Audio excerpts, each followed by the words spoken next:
No, no, no, bye.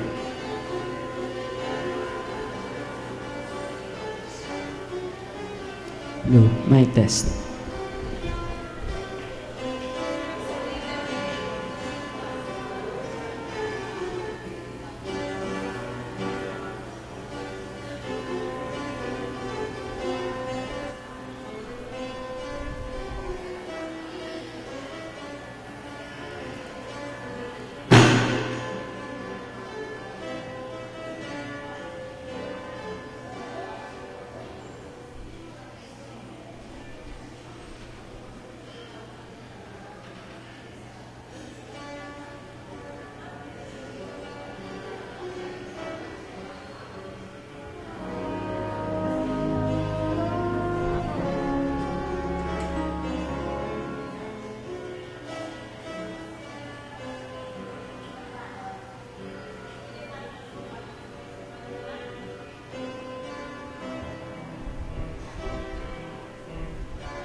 Tis the season for that perfect time that dad will only ever wear once. Tis the season for the perfect family portrait, even if most of us just grin and bear it. Tis the season to gather together for dinner, hoping we don't choke on another bitter pill. Tis the season for spending time with one another, although we'd probably spend more on gifts.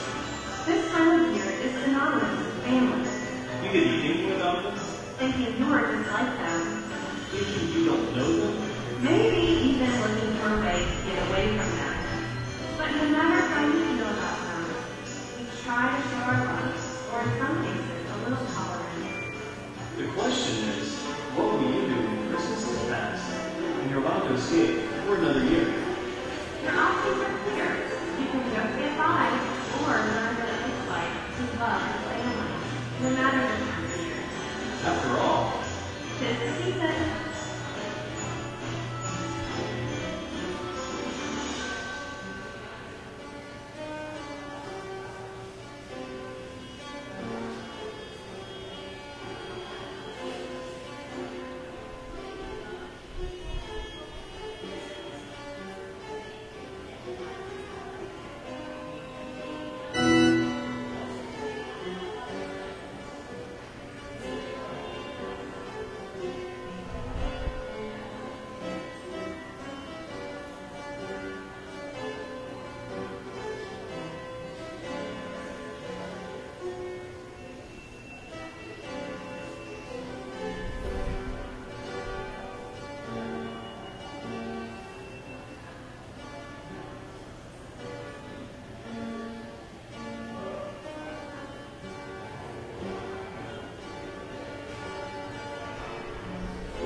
Mula sa Kanya ang buhay, at ang buhay ay siyang ilaw ng sangkatauhan.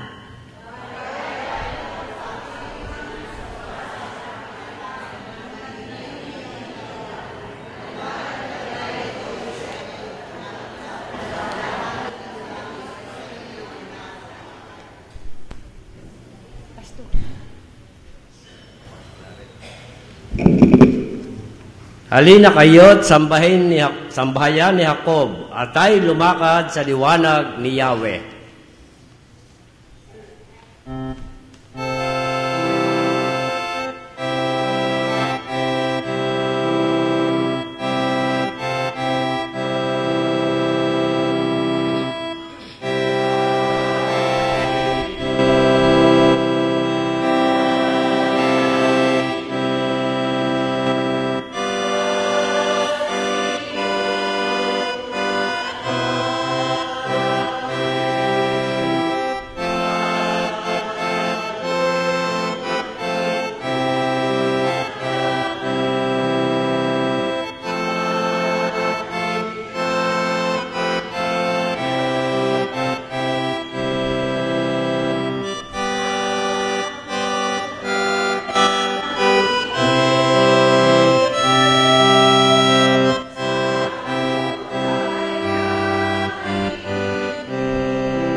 Makapangyarihang Diyos, manilikha, manunubos, at tagapag-alalay. Salamat po sa panahong ito ng ikalimang simbang gabi ng pagdiriwang ng Kapaskuhan. Naway pangunahan mo po kami ng banal na Espiritu sa aming pananambahan ngayong gabi at maging handa sa pakikinig, sa pagninilay ng aming tagapagsalita. Patawarin mo po kami sa aming mga nagagawang pagkakasala laban sa iyo at sa aming kapwa. Sa pangalan ni Jesus, Amen.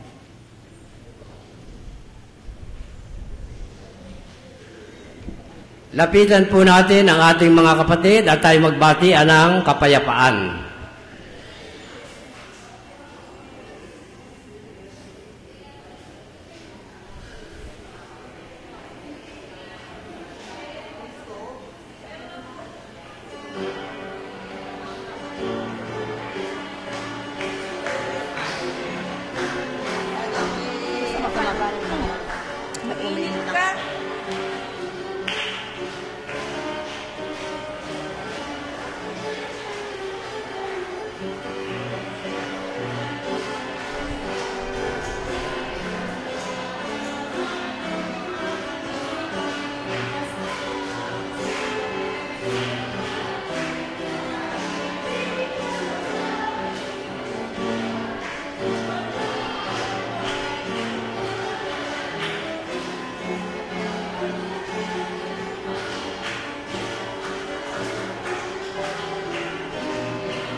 Dako po tayo sa ating pagbabalita.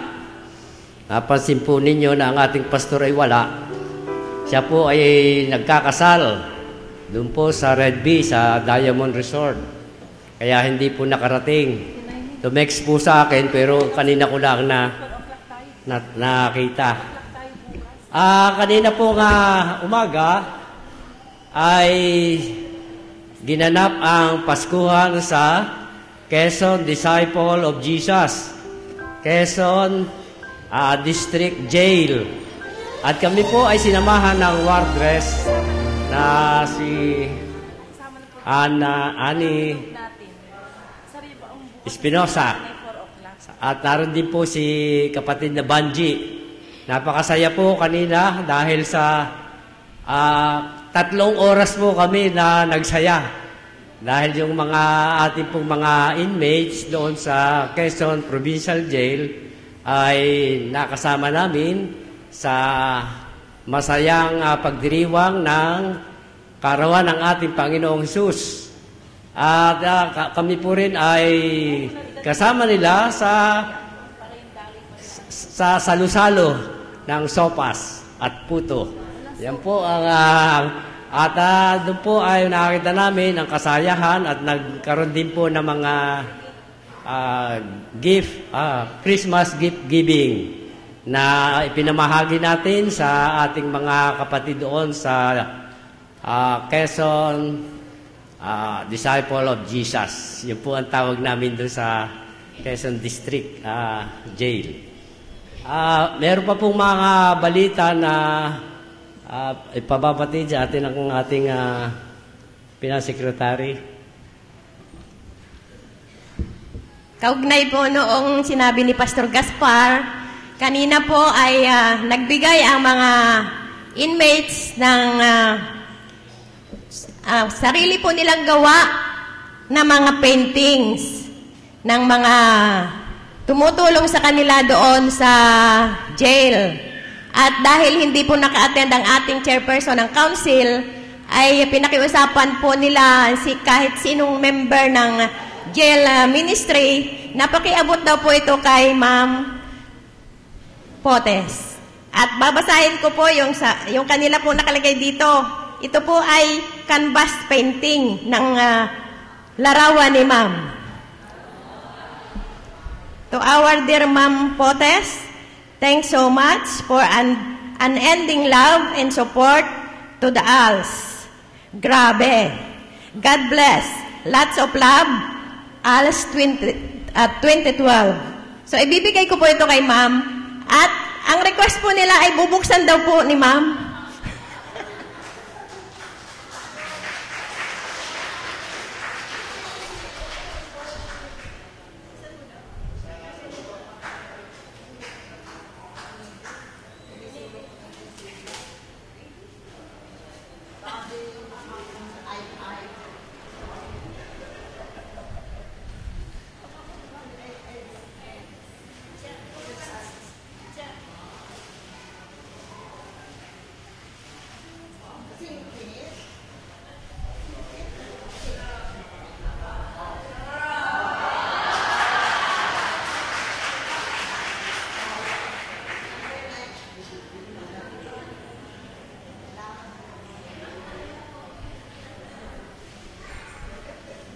May karagdagan pa pong balita ang ating BOSE chairperson.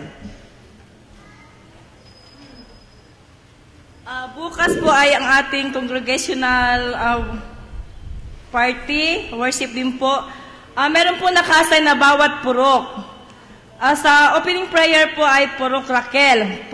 Kayo na pong bahalang pumili na inyong tagapanalangin. Pagbasa na ba na nakasulatan po ay sa Purok Miriam. Mensahe sa awit, Priscilla. Ushers po ay Purok Lydia. At ang aawit po sa offering ay Purok Rebecca. 4 o'clock po tayo bukas ng hapon. Ang simula po ng ating pananambahan.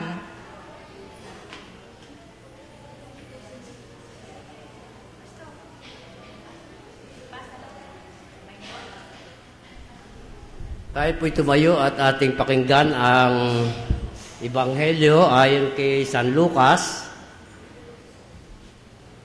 Kabanatang 2, talatang 25 hanggang 37.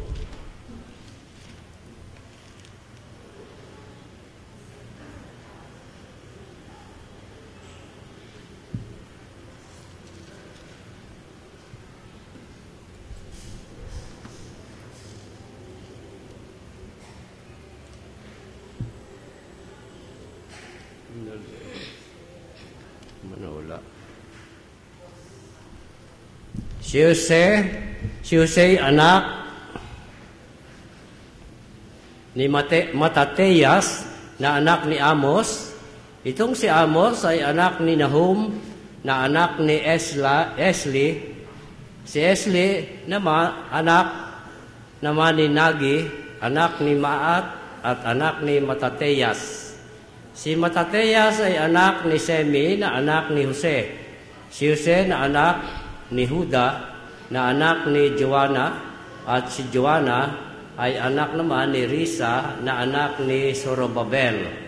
Anak ni Salatiel na anak naman ni Neri. Si Neri anak ni Melki na anak ni Adi. Si Adi ay anak ni Kusam na anak ni El-Mudam na anak ni Er. Si Er naman ay anak ni Huswe na anak ni Ilyasar. Anak ni Jorim na anak ni Matat. Si Matat ay anak ni Levi na anak ni Simeong anak ni Huda. Si Huda ay anak ni naman ni Jose. Si Jose ay anak ni Jonan at na anak ni Eliakim na anak ni Melea. Ito, si Melea ay anak ni Mainam na anak ni Matata, anak ni Natan na anak ni David.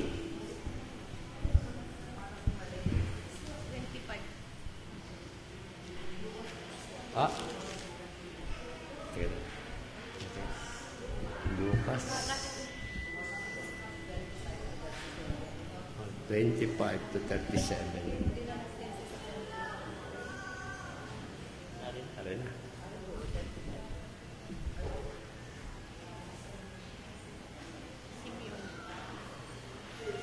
Sorry po.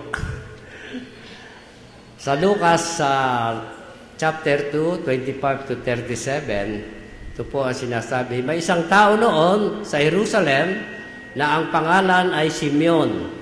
Matapat at malapit sa Diyos ang lalaking ito at naghihintay sa katubusan ng Israel.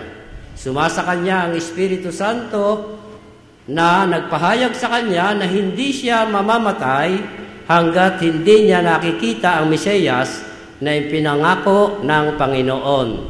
Sa patnubay ng Espiritu, pumasok siya sa templo at nang dalhin doon ng kanyang mga magulang ang sanggol na si Jesus upang gawin ang hinihingi ng kautusan, siya'y kinalong ni Simeon. Ito'y nagpuri sa Diyos na ang wika, "Kunin mo na, Panginoon, ang iyong abang alipin, ayon sa iyong pangako. Yamang nakita na ng aking mga mata ang iyong pagliligtas, na inihanda mo para sa lahat ng bansa. Liwanag itong tatanglaw sa mga hintil, at magbibigay karangalan sa iyong bayang Israel. Namangha ang ama't ina ng sanggol dahil sa sinabi ni Simeon tungkol sa kanya.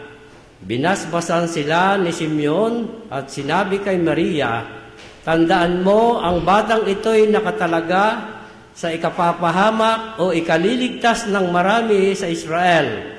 Isang tanda mula sa Diyos, ngunit hahamakin ng marami, kaya't mahayag ang kanilang iniisip. Dahil diyan, ang puso mo'y para na ring tinarakan ng isang balaraw."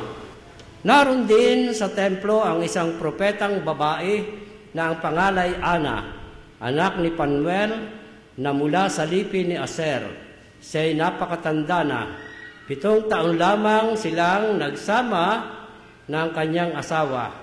Nang siya'y mabalo at ngayon 84 na taon na siya, lagi siya sa templo at araw-araw gabi sumasamba sa Diyos sa pamagitan ng pag-aayuno at pananalangin. Pinagpala tayo ng Diyos sa pagkakabasa at pagkakarinig ng Kanyang banal na salita.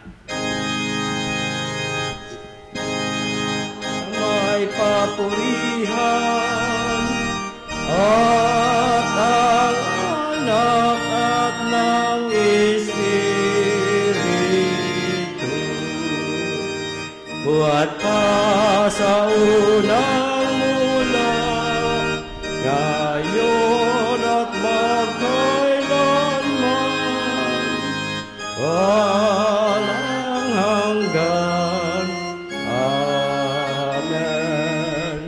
Amen.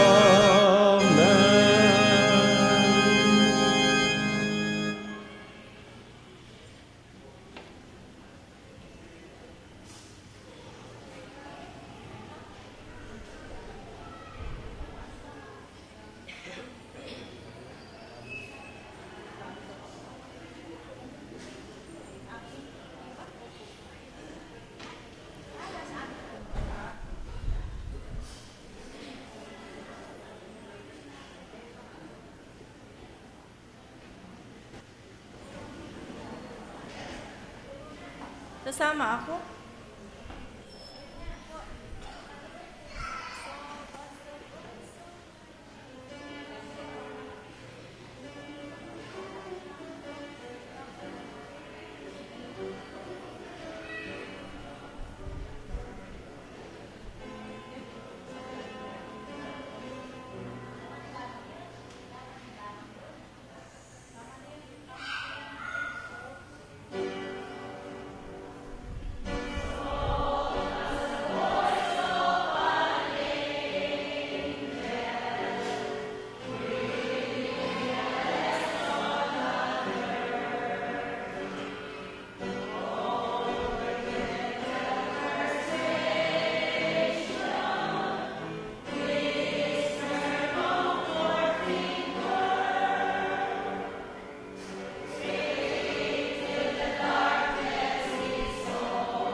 Panginoon, samahan na po kami sa pagbubulay-bulay ng iyong mga salita.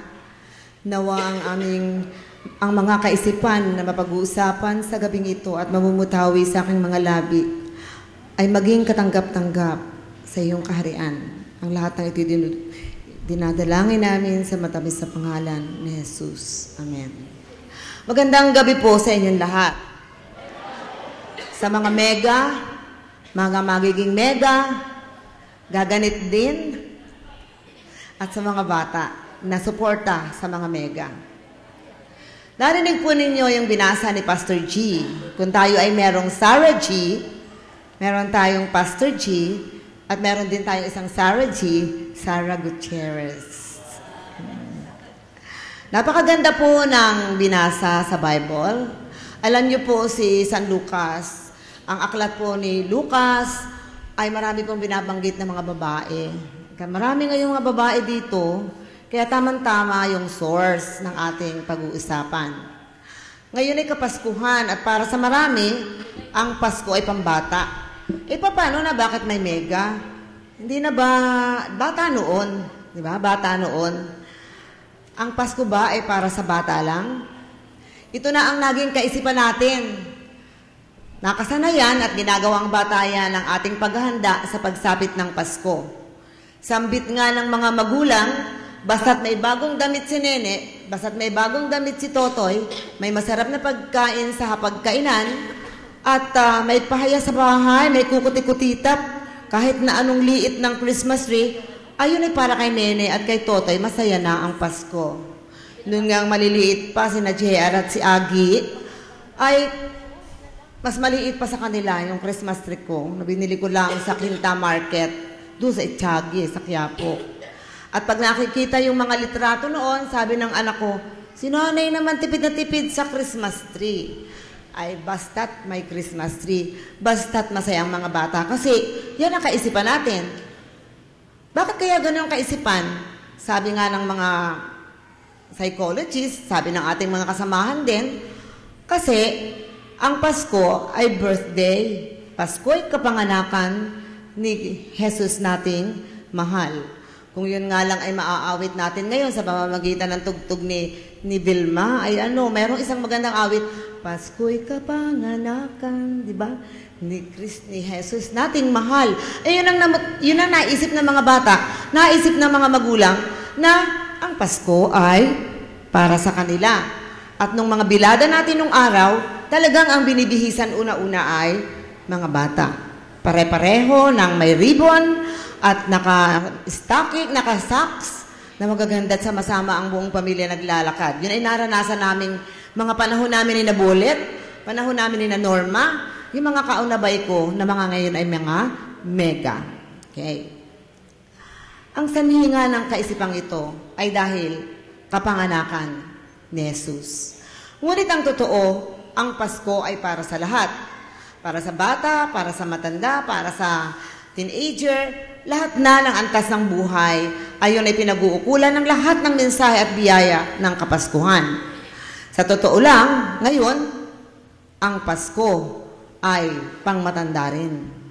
Sabihin nga ninyo sa katabi nyo, ang Pasko ay pangdamatan din. Kung ayaw nyo lang matanda, di damatan. Sa Bisaya, ang Pasko ay sagurang din. Galing sa salitang gulang, tanda. Okay. Ito ang paksa ng ating pananambahan sa gabing ito, ikalimang gabi ng ating pagsamba sa Diyos. Pangmatanda rin ang Pasko. At ito'y pinatutuhanan ni Simeon at Ana sa ating binasang talata. Pakisabi sa inyong katabi, tatanda ka rin. Simulan mo na ngayon ang misyon mo. Simulan mo na ngayon ang misyon mo. Tatanda ka rin. At hindi dapat tuwing Pasko lang. Ano ang nilalaman ng Ebanghelyo? Balikan natin ang mensahe ng Ebanghelyo. Mula sa aklat ni Lucas 2:35-38 na lang. Ipinahahayag dito ang kinalaman ng dalawang matanda. Natatawagin ko, dalawang may sapat na gulang na lang. Hindi na yung matanda, medyo nakakasakit. Ipinahahayag dito ang kinalaman ng dalawang may sapat na gulang sa patutuo tungkol sa kabanalan ng pagdatal ng isang sanggol na magiging tagapagligtas. Nung panahon nila, hinihintay nila ang Mesyas, ang isang tagapagligtas para makonsole ang mga taga-Israel, ang taga-Jerusalem. Pero sa atin ngayon, iba na ang pagtingin natin. Hinihintay natin ang Pasko para sa kapayapaan at pagkakasundo at pagmamahalan na dulot nito. Ang dalawang may sapat na gulang na binabanggit ay sina Simeon, na noon, sabi sa kasaysayan at sabi sa talata, ay naghihintay na lamang ng Panginoon. Ano ba ang ibig sabihin pag sinasabing naghihintay na lang sa Panginoon? Aba, ay medyo malapit nang mamaalam. Huwag mo namang sabihin mamatay, Heidi. Naghihintay sa Panginoon. At meron din namang isa pa, ang prophetess na si Ana, na hindi naman sinabi doon naghihintay sa isabik na sapik na dumating ang tagapagligtas. Di masyadong binanggit na talagang siya nasa bingit na ng kamatayan o siya goodbye na. 84 years old, kung sa panahong ito, ang mga 84 ay medyo mga beautiful pa at nakapaglilingkod pa sa church. Ang patotoo, sila kapwa ay naghihintay sa pagdating ng Mesiyas. At dumating nga ang moment, the golden moment na iyon. Nakita nila ang batang si Jesus nang dalhin siya ng kanyang mga magulang sa templo upang ihandog. Anong saya ng moment na yon para kina Simeon at Ana? Nagbigay sigla ito sa buhay nila. Dumating na ba sa buhay natin ang moment o sandali ng kasiglahan at katuwaan dahil naranasan natin ang naranasan ni Simeon at Simon at Ana na nakita natin at tinanggap ang Panginoon na ating tagapagligtas? Marahil hindi naman kailangang tumanda muna tayo at maging mega para matagpuan natin ang moment na yon. Ang moment ng kasiglahan ay maaari ngayon, maaring mamaya na talagang makakaharap natin ang Panginoon. Hindi dahil sa tayo mamamatay, kundi dahil sa dumating siya sa ating buhay at ating tinanggap bilang ating personal na tagapagligtas. Natatandaan ko nung ako'y 16 years old, magsi-second year na ako sa Philippine Normal College, umattend ako sa Knox Memorial ng isang evangelistic meeting, at para bagang damandam ako doon ang pagdating ng moment na yon. Parang naramdaman ko na bumaba ang maraming angels at saka ang Holy Spirit. Kaya inilagay ko sa aking Bible. Sa araw na ito, sa moment na ito, tinanggap ko si Jesus na aking personal Savior. Yan. Hihintayin pa ba natin maging mega? O mga bata, hihintayin pa ba ninyo na maging mega kayo para dumating ang moment ng kasiglahan at katuwaan dahil nasa buhay na ninyo si Jesus? Tanungin nyo inyong mga sarili, naghihintay pa ba kayo ng moment? Hindi pa ninyo siya nakakatagpo? Hindi pa ninyo siya nakikilala? Marahil ang lahat ng nakakilala at tumanggap na sa Kanya bilang personal Savior ay dumanas at patuloy na nakadarama ng sigla sa buhay. At marahil araw-araw sa kanila ay Pasko. Araw-araw sila ay generous, araw-araw sila ay mapagmahal, araw-araw sila ay matiisin, hindi mainipin, katulad ni Simeon at Ana, hindi sila mainipin at sila ay matamang nag-aayuno, nananalangin sa templo. Kung sa ating panahon, lagi tayo nasa church at tayo sama-samang nananalangin at nagsishare ng ating mga blessings sa ating kapwa. This is the moment. Narito at araw-araw matatagpuan natin at mararanasan natin ang moment of joy with Jesus. Ano ang mensahe ng Ebanghelyo? Alamin natin ang mensahe ng Ebanghelyo tungkol sa kaisipang pangmatanda rin ang Pasko. Ano ba ang mensahe ni Simeon at Ana sa pagdiriwang ng Kapaskuhan? Paano ba nila ipinakita ang pananalig sa tagapagligtas? Una, sina Simon at Ana ay laging nasa templo. Nabanggit ko kanina, katulad yung mga elders, mga deacons, mga officers na mga CROs, mga pastor, laging nasa church, laging nasa outreach, laging kasama ang mga bata, mga tao na uhaw sa pakikinig ng mga salita ng Diyos. Matapat at malapit sa Diyos si Simeon. Ganon din si Ana. Araw at gabi siya ay nananalangin at nag-aayuno sa templo. Kapwa sila naghihintay sa Mesiyas. Nais nilang sumapit na ang araw na makita na nila si Jesus. At nangyari nga iyon. Ipinahihiwatig ng Ebanghelyo sa lahat na ang isang tao ay dapat na maglingkod sa Panginoong Diyos kapag tumanda na siya. Hintayin pa ba natin yon na matanda na? Katulad ni na Simeon at Ana, iniukol nila ang dapit hapon ng kanilang buhay sa gawain para sa Diyos. Nararamdaman ko na rin yung mga dapit hapong sinasabi niyoon. Pero tuwing babanggitin ang dapit hapon ay lagi namang merong dawn, the dawn of light, na ako'y lumalakas at nahahanda sa mga darating na araw at paglilingkod pa. So, hindi laging dapit hapon. Naiiba at natatangi ang kasiyahan ng mga may sapat na gulang matatanda sa paglilingkod sa iglesia. Ang buhay na nakapokus sa gawain para sa Diyos ay may dalang kaaliwan. At ito ay pinatutuhanan ni na Simeon at Ana. Ngayong Pasko, mapapansin sa ating iglesia ang mga gawain natin ng mga CRO at ng mga officers ng iba't iba nating mga samahan, ang council, ang school board, at ang mga miyembro natin na lagi nating kasama. Siyempre, kaagapay ng mga mega, ang mga CYF, CYAF, at ang mga bata. Hindi lamang doon sa school, kundi sa ating Sunday school at sa ating outreach programs. Sa halip na i-focus ang panahon sa mga di-produktibong libangan o gawain, pinaalalahanan ng Ebanghelyo ang mga matatanda, katulad ni na Simeon at Ana, maghintay, maglingkod, maghintay para sa Mesiyas. Ang ikalwa na mensahe, puspos ng banal na espiritu sina Simeon at Ana. Sila ay kapwa mapanalanginin. Sila ay matyaga at mapaghintay. May mga taong kapag tumatanda ay umiikli ang pasensya. Bugnutin, sabi nga nabuburnoy, at nagiging mainipin. Madaling magalit at matampuhin. Pag minsan nararanasan ko yun.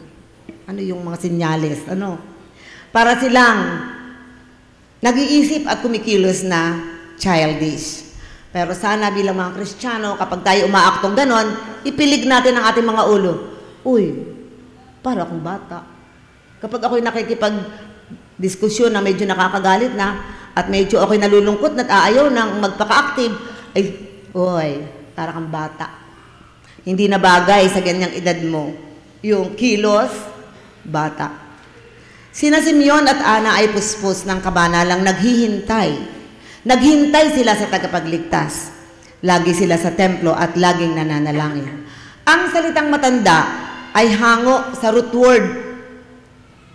Salitang ugat na tanda. Nagpapahayag ito na ang isang matanda ay marami ng natutuhan sa buhay. Maraming karanasan. Dapat hindi tumatanda ng paurong. Meron ba dito na tumatanda ng paurong? Pilig natin ating ulo, paalalahanan ang ating sarili na dapat tayo ay mature Christians at mature members ng McGill Memorial Church.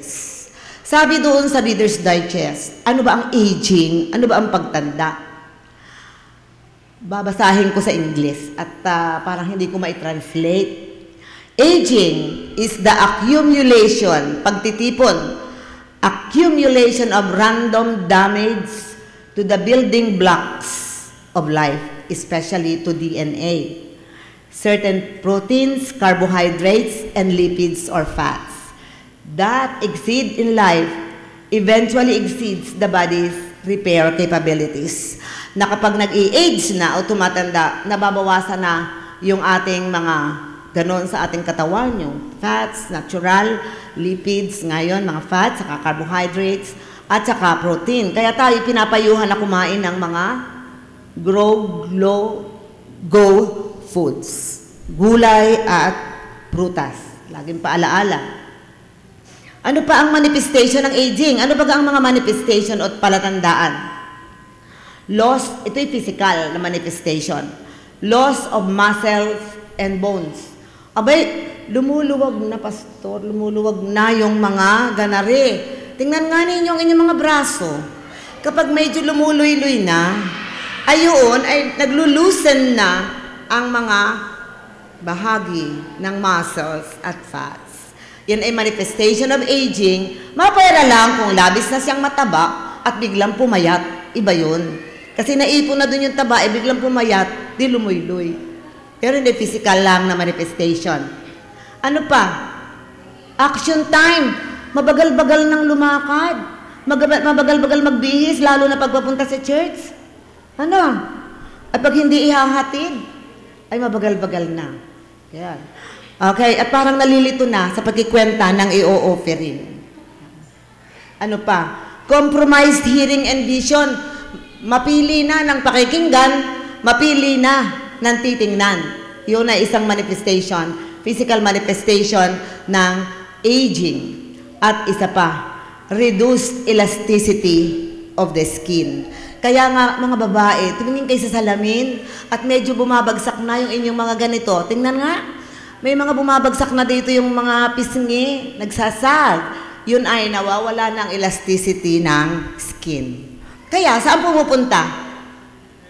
Lahat ng panahon, para siya'y magmukhang bata, pumupunta.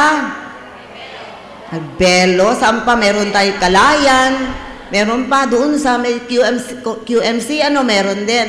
At yan ang pinag-uukulan ng pansin. Pero ang sabi ng Ebanghelyo, kailangan ay gugulin natin ang ating mga nalalabing panahon at aktibong panahon ng ating buhay sa paglilingkod. Sa halip na puro ganon. Of course, hindi man tayo sisimba na hindi tayo beautiful. Kailangan din tayo magpulbo, kailangan din tayo mag-ayos, at ipakita natin na habang tayo nagkakagulang, ay tayo ay growing old graciously and beautifully. Pero ito ay mga manifestation ng physical manifestation of aging. Pero sa talata, sinasabi na ang isang tumatanda, katulad ni Simeon at ni Ana, ay naghihintay ng kanilang dapit hapon at pagdatal ng manliligtas, tagapagligtas. At sana ay siya ang ating hintayin, siya ang ating laging hanapin sa kalagitnaan ng ating mga gawain. Okay. Sa panahon ngayon, ang physical na pagtanda ay nababalam dahil nga sa ating improved sanitation, may mga vaccines, may antibiotics. Meron din ba tayong antibiotics kung ating pag-uusapan ay ang ating spiritual life? Yung mga antibodies, yung mga nakakagamot sa ating mga nagkakasakit na pananampalataya at pakikisama sa ating mga kasamahan ng ating pamumuno, ay nagkakaroon na ng kaunting diferensya. Ay kung yun ay physical na mga kagamutan, ay ating gamutin din ang ating mga spiritual life. Pangalawa, panghuli pala, so iyon ang tanda. Makikita natin na sina Simeon at Ana ay parehong nakatanaw sa kabilang buhay, sa walang hanggang buhay. Ready na silang kunin ng Panginoon. Sa verse 29, sinasabi na, kunin mo na Panginoon ang iyong abang alipin. Ito ay dahil sa nakita na nila ang sanggol na si Jesus na ipinapangako ng Ebanghelyo. Ito ang mabuti. May kahandaan sa kamatayan. Biro ninyo, ang propetang si Ana nanggaling pa sa malayo, northwestern hills of Galilee. Sila ay yung mga dumaranas ng pagbalik. Pag bumabalik na sila sa Israel, bumabalik sila sa Jerusalem dahil na nagkawatak-watak ang mga tribo. At ang tawag doon sa kanilang pagbalik ay diaspora. Katulad ng pagbalik ng mga Israelitas, ng mga Jews doon sa Jerusalem, sa lupang pangako, na sila ay kung saan-saan nakaranas ng mga pagkaalipin mula pa nung panahon sa Ehipto hanggang sa mga kamay ng mga, ako baka magalit sa akin si Lars, yung panahon doon sa mga, sila ay napuksa dahil lamang sa hindi magandang pamumuno ng isang kanilang pinuno ng bansa ay bumabalik. No, yun ang lahi ni Panuel at saka ni Ana sa akin sa research ko ay sila'y nanggaling sa Northwestern Hills doon sa Galilee at sila ay kaya umuwi ay talagang gusto nilang matagpuan na. Gusto nilang maranasan ang moment na naroon at makikita na nila ang Panginoon na nangyari naman sa kanyang buhay. Ito ang mabuti, handa na siyang pumanaw dahil siya ay alam niya na nakatagpunan niya ang Panginoon. Di takot sa wakas ng kanyang buhay. Di naniniwala sa anting-anting na batong iluluwa at itatapon sa lupa. Di ba? May mga ninuno tayo na naniniwala, ay kaya yan si tatay at si lolo ay hindi mamatay-matay dahil meron niyang tinamnan niya ng mutya ng anting-anting at kailangan daw lagyan pa ng salumbaba at susubuan daw ng isang kutsarang gatas ng ina para lang daw mailuwa. Wala yun. Ang ating anting-anting ay si Jesus. Siya lamang at huwag tayong maniniwala doon sa mga anting-anting. Ang tunay na anting-anting na mga Kristiyano ay si Kristo. Ang tumanggap sa Kanya ay tumanggap ng buhay na walang hanggan. Sa aklat ni Juan 11:25 nakasulat na, ang nananalig sa akin kahit mamatay ay muling mabubuhay at ang sinumang nabubuhay at nananalig sa akin ay hindi mamamatay. Sa pagtatapos, nanalig sina Simeon at Ana sa tagapagligtas. Matanda na nga sila noon, pero matyaga silang naghintay, sumamba at nanalangin sa Kanya. Dahil dito, sila ay pinagpala ng Diyos. In the name of the Father, the Son, and the Holy Spirit. Amen. Thank you.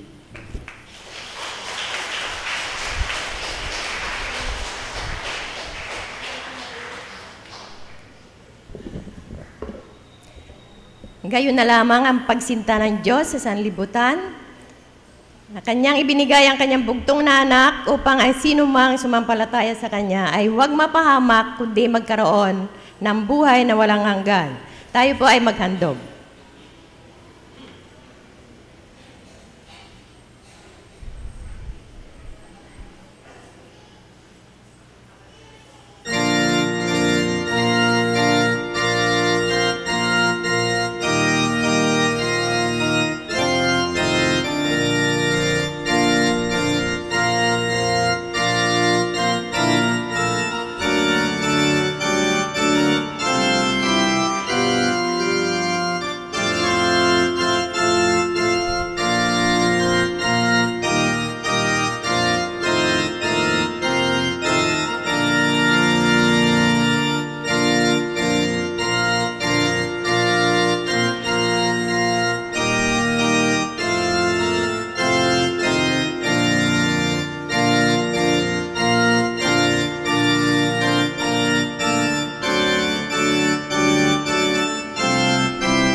Salamat po, Panginoon, sa iyong walang hanggang biyaya. Na Panginoon, pagpalain mo po ang mga handog na ito upang ito ay magamit sa pagpapalawak na iyong misyon dito sa lupa. Sa pangalan ni Jesus, Amen. Muli po nating inaanyayahan sa panahong ito, sa ika-5 gabi ng ating pong pananambahan, ang bawat isa na may pasasalamat at gayon din naman nagtatalaga ng buhay at kahandaan na patuloy na ang buhay ay ialay sa Panginoon sa pamagitan ng paglilingkod sa Magil Memorial Church at sa kabuuan ng Iglesia. Inaanyayahan po natin na tumako dito sa unahan. Amen.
Tayo po'y manalangin.